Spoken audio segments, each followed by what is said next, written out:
Assalamualaikum warahmatullahi wabarakatuh. Izin memberanikan diri Taruna tingkat 2 Politeknik Imigrasi dan Masyarakatan. Nama Muhammad Haikal Ginting, STB 5604, Prodi Teknik Masyarakatan A. Baik, di sini saya akan menjelaskan tugas ujian akhir semester saya, yaitu analisis tragedi Kanjuruhan Malang tahun 2022.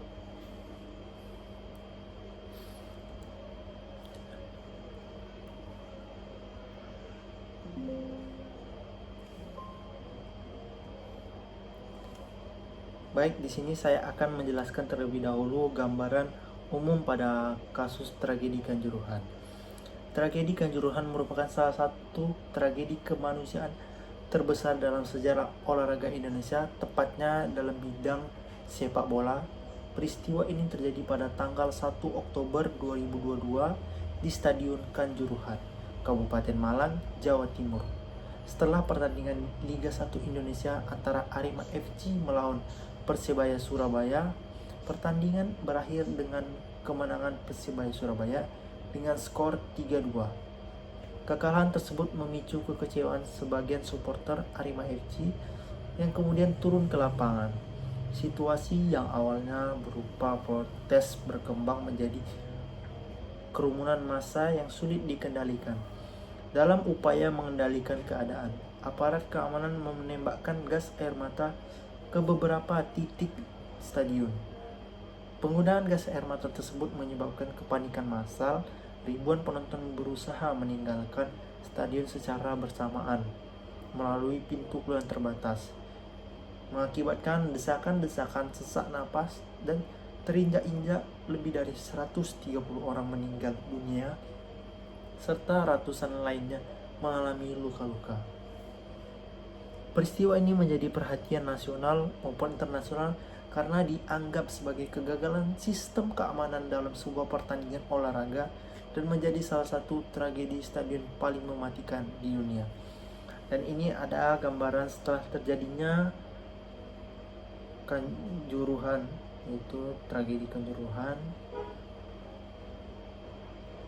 Merupakan foto yang dilakukan beberapa orang untuk menghormati tragedi tersebut, untuk menghormati para korban.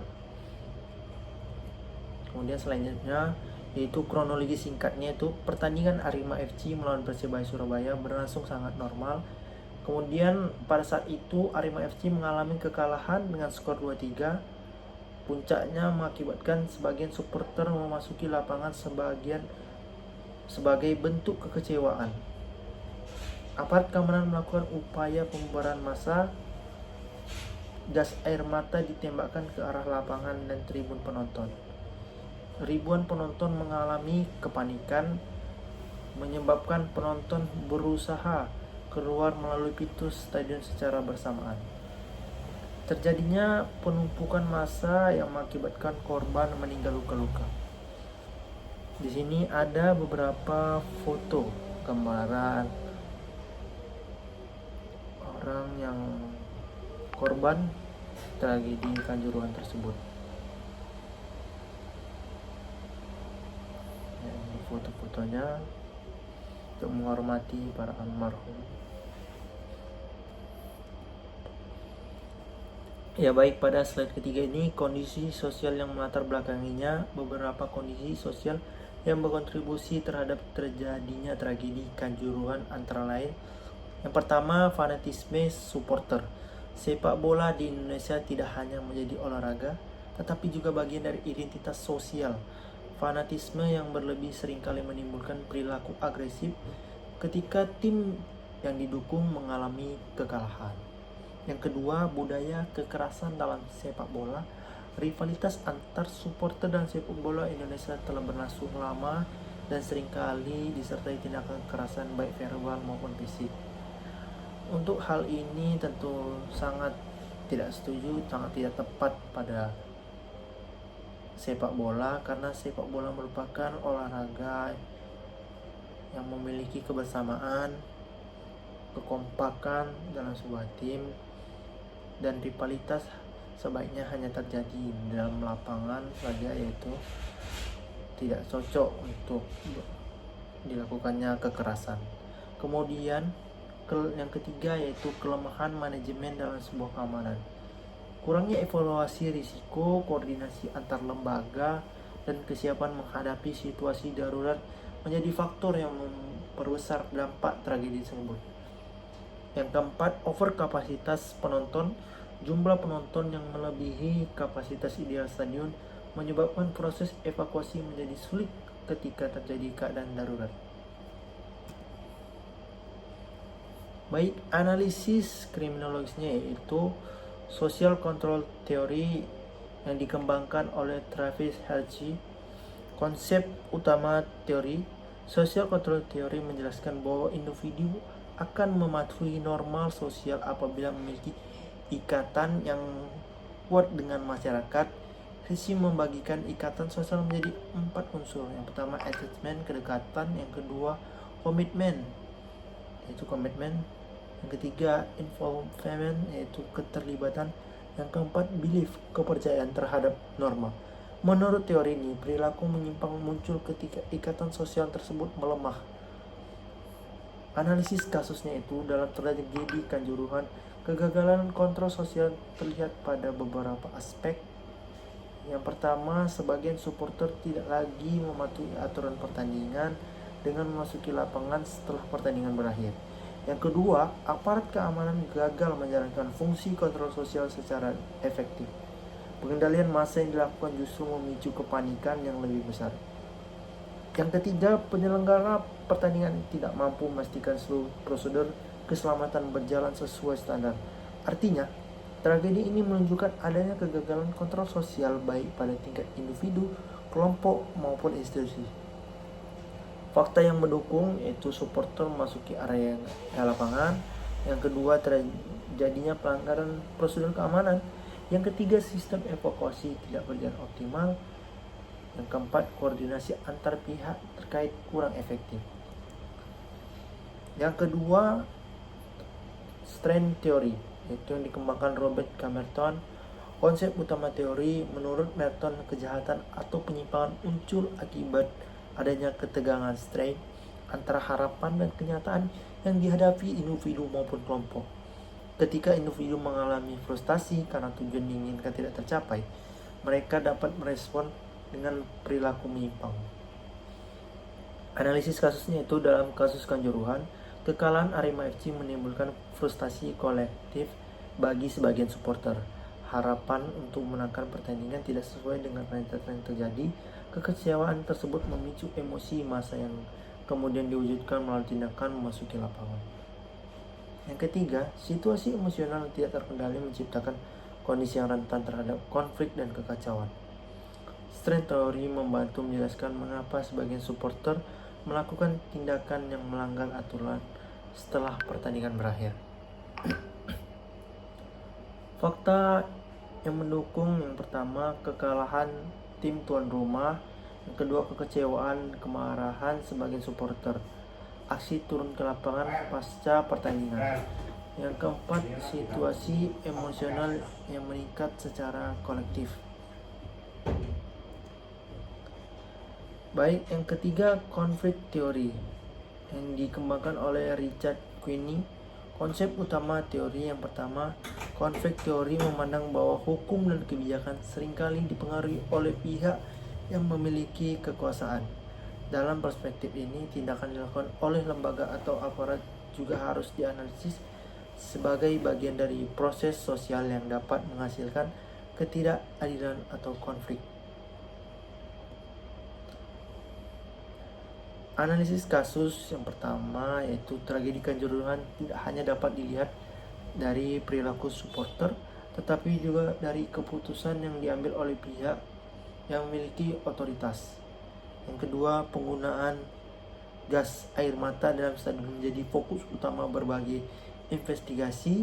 Yang ketiga, dari perspektif teori konflik, tindakan tersebut menunjukkan bagaimana penggunaan kekuasaan yang tidak proporsional dapat menimbulkan dampak yang lebih besar terhadap kelompok masyarakat.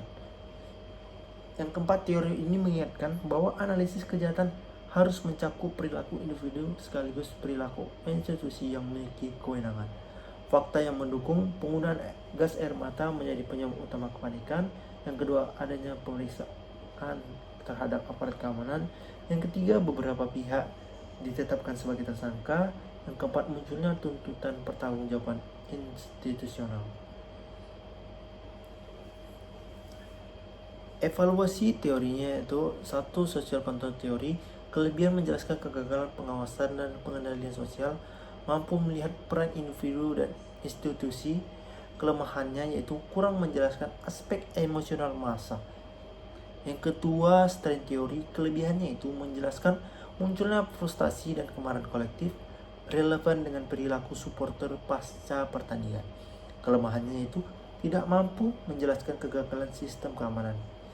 Yang ketiga, konflik teori. Kelebihannya itu menjelaskan peran kekuasaan dalam terjadinya tragedi, mampu mengkaji tanggung jawab institusi. Kelemahannya itu kurang fokus pada perilaku individu. Teori yang paling mampu menjelaskan kasus tersebut yaitu berdasarkan analisis social control teori merupakan teori yang paling mampu menjelaskan tragedi Kanjuruhan. Hal ini karena tragedi tersebut pada dasarnya merupakan kegagalan berbagai mekanisme kontrol sosial, baik oleh supporter, penyelenggara pertandingan maupun aparat keamanan. Apabila kontrol sosial berjalan efektif, tindakan turun ke lapangan dapat dicegah, prosedur pengamanan dapat dilakukan secara profesional, dan evakuasi dapat berlangsung dengan aman. Dengan demikian, akar masalah utama terletak pada lemahnya sistem pengendalian sosial dalam penyelenggaraan pertandingan sepak bola. Rekomendasi kebijakannya itu bagi kepolisian meningkatkan pelatihan pengendalian massa berbasis hak asasi manusia, menyesuaikan prosedur pengamanan dengan standar internasional FIFA, mengutamakan pendekatan positif dan daripada represif.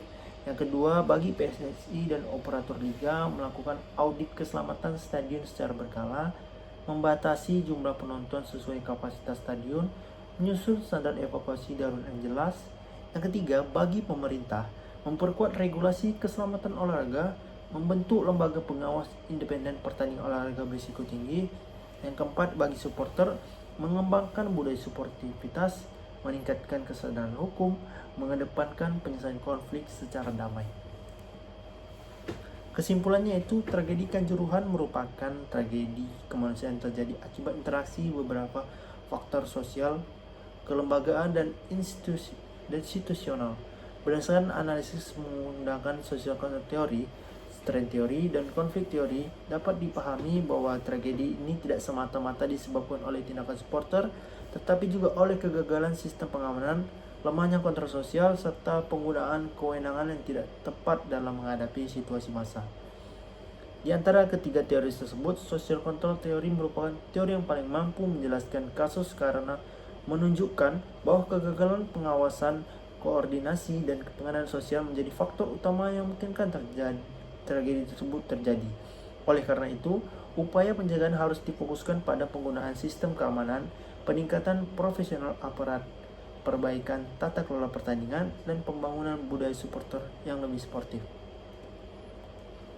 Baik, ini ada referensinya.